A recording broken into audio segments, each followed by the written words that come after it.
Here are 15 baby myths that I'm about to debunk so that you as a parent can have some peace of mind. I'm Dr. Nikki, I'm a board certified pediatrician. Let's get into it. Myth number 1, teething causes a fever. This is not true. So a baby can be fussy, can be a little bit uncomfortable when they are teething, but a true fever is not something that you're going to see just because of teething alone. If your baby has a temperature of 100.4 or higher, which is what we consider a fever, you should not be attributing this to teething. More likely than not, there's probably something else going on that's causing a fever, like possibly a viral illness or something else. So reach out to your pediatrician if you're concerned about your baby with a fever. Myth number 2, all babies should be drinking water, especially in the summer, to stay hydrated. So this is actually not true. We should not be giving babies water until they turn 6 months old. And the reason for this is because babies under the age of 6 months have kidneys that are too immature to handle just plain water on its own. When you're mixing water with formula, that's fine, as long as you're mixing the appropriate amount of formula to water ratio. That's totally fine, but they should not be getting plain water before 6 months of age. They get all of the hydration that they need from breast milk or formula before 6 months of age. Myth number 3, and tell your grandparents not to come at me for this one, okay? Putting rice cereal in your baby's bottle does not help your baby sleep at night. Not only does it not help them sleep at night, but it's actually not a safe thing to do. We do not recommend putting rice cereal into the bottle because this can actually increase the risk of choking and aspiration. When you do start introducing cereals into their diet or other solids into their diet, it's something that you're going to be feeding them with a spoon at a mealtime, not something that you're going to be adding into their bottle. And this practice has not been shown to actually increase the likelihood that your baby will be sleeping longer at night. Myth number 4, babies need to be bathed daily. So this is actually not true. It is totally okay to bathe your baby every other day or even every third day. Now, if your baby has eczema, there are different schools of thought on whether your baby should be bathed daily or actually less frequently, like twice a week. This is something that you should discuss with your pediatrician or your pediatric dermatologist because different providers may recommend different practices. Myth number 5, babies should be bundled up extra warm. This is not true. So the general rule of thumb is whatever you're wearing and you're comfortable in, a baby should have one light layer more than that. You don't need to increase the temperature in your house extra warm. You don't need to put 2 or 3 blankets around your baby. In fact, being extra hot is more dangerous than being a little bit cool for your baby. So overheating is really dangerous for young infants. So use the general rule of thumb, one layer more than what you're comfortable in. So usually what this looks like is a onesie as well as one layer of a swaddle blanket or a sleep sack when putting your baby to sleep. Myth number 6, introducing high allergy foods early increases the chances of your child having an allergy. So recent studies have actually shown that introducing the high allergy foods early decreases the chances of your child being allergic to that food. So when you and your pediatrician decide together that your infant is ready for you to start introducing solids, usually somewhere between 5 and 6 months of age, this is when you want to start introducing high allergy foods. High allergy foods include things like nuts, shellfish, soy, wheat, among some other foods as well.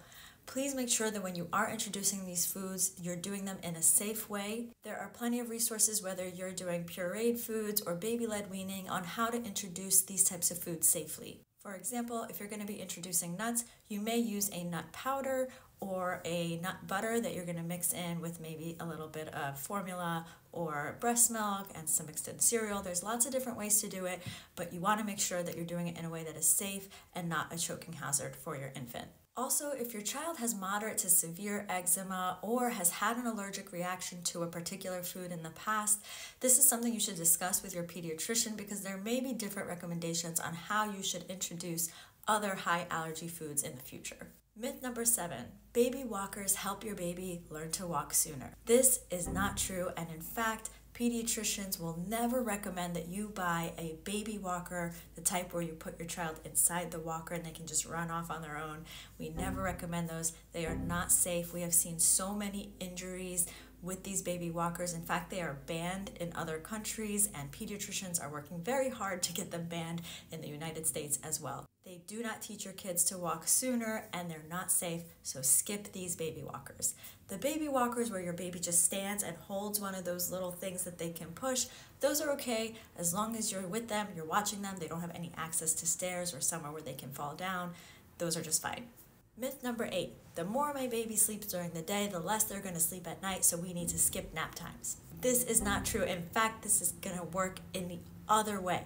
So if you try to skip naps for your baby to try to get them to sleep longer at night, it's probably going to do the opposite. Babies need a certain amount of sleep within 24 hours, and this changes as they get older, but in general, they're going to have several naps in the day, and those will start decreasing as they get a little bit older. If you try to take those naps away, it's going to do the opposite of what you want it to do. It's going to make your baby overtired, overstimulated, and make it very difficult for them to go to sleep at night. So bottom line, don't skip the naps, and seriously, don't skip the naps, because it's the only time that you have to rest or get anything else done. And it's not going to help them sleep better at night. Number 9, and I know that this one is very controversial, but I'm going to go ahead and tell you, letting your baby cry at night is not harmful. I promise. There is an abundance of research out there that shows that letting your baby cry at night to help them to learn to sleep on their own is not harmful. It's not harmful in the short term, and it's not harmful in the long term. That being said, there are many forms of sleep training that do not involve crying it out. There are ways that you can help your baby learn to sleep at night, get great quality sleep, that involve different sleep training methods that don't involve letting your baby just cry it out at night. Sleep training is a personal decision. Nobody needs to do it if it's something that they don't feel comfortable doing, but everybody needs to be aware that it is not harmful and can actually have a lot of benefits for both baby and parents. I have separate videos dedicated to this topic, and I'm going to be putting out more videos for this topic because it's such a hot topic, and I think it's really important for parents to be fully informed when making the decision about whether or not they want to do any kind of sleep training practices with their infants. Myth number 10.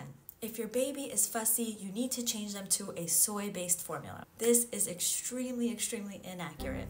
So number 1, I will say that majority of the reasons for your baby to be fussy is probably not going to have to do with the type of formula that they're getting. That being said, there are infants that may have something called a milk protein allergy, and this can be very serious and very severe and can cause extreme fussiness. For these infants, they do need to have a different formula. However, soy formula is not the answer. If your pediatrician is telling you that your baby has a milk protein allergy or intolerance and they're offering soy formula, this is not an appropriate practice. There's a lot of cross-reactivity between milk and soy, and if your baby is sensitive to milk protein, cow milk protein, it is very likely that they will be sensitive and intolerant to soy milk. If there is a true concern for milk protein intolerance, which can have symptoms of diarrhea, bloody stools, vomiting, poor weight gain, the appropriate formula that your pediatrician should be switching them to is a hydrolyzed milk protein formula. Although it is still cow milk protein based, it is hydrolyzed to very small particles that the baby is able to digest, and this is the type of formula that they should be on. This is something like Alimentum or Nutramigen. So talk about this with your pediatrician, but please remember that just general fussiness and things that we can see in typical infants is probably not going to be something that is going to respond well to a particular change in formula, especially to a soy-based formula.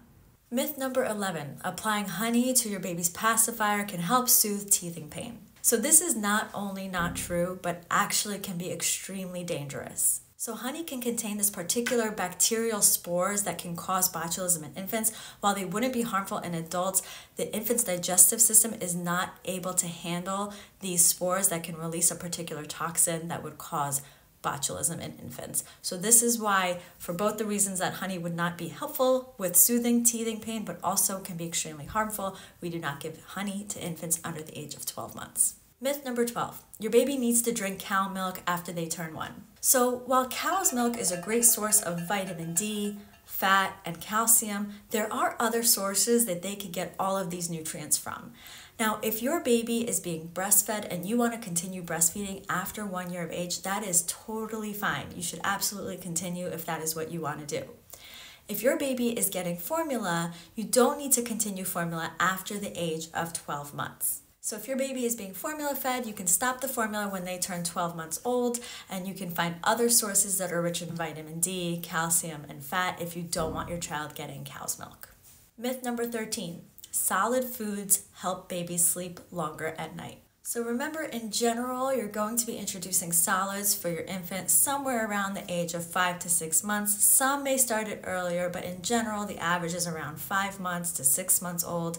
Generally, this is not going to be changing their sleep pattern significantly.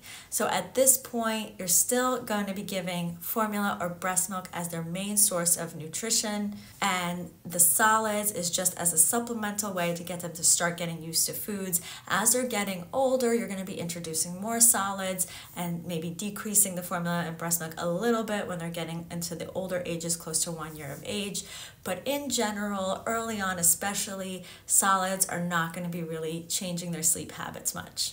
Myth number 14, your child doesn't need to see a dentist until they turn 3 years old. This is absolutely not true. I know there are a lot of providers out there that still believe that that's the case, but this is an old practice. So the American Academy of Pediatrics and the American Academy of Pediatric Dentistry recommends that your child sees a dentist by the time they turn 1 year old or 6 months after their first tooth eruption. So if your provider is telling you otherwise, please make sure that you try to find a pediatric dentist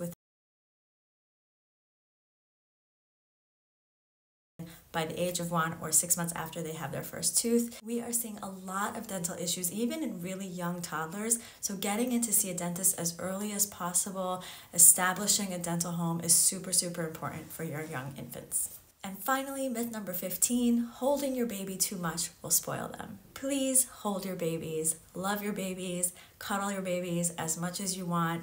This is not going to spoil them. This is just going to form a strong bond with your babies. So love on them and enjoy all of the beautiful moments.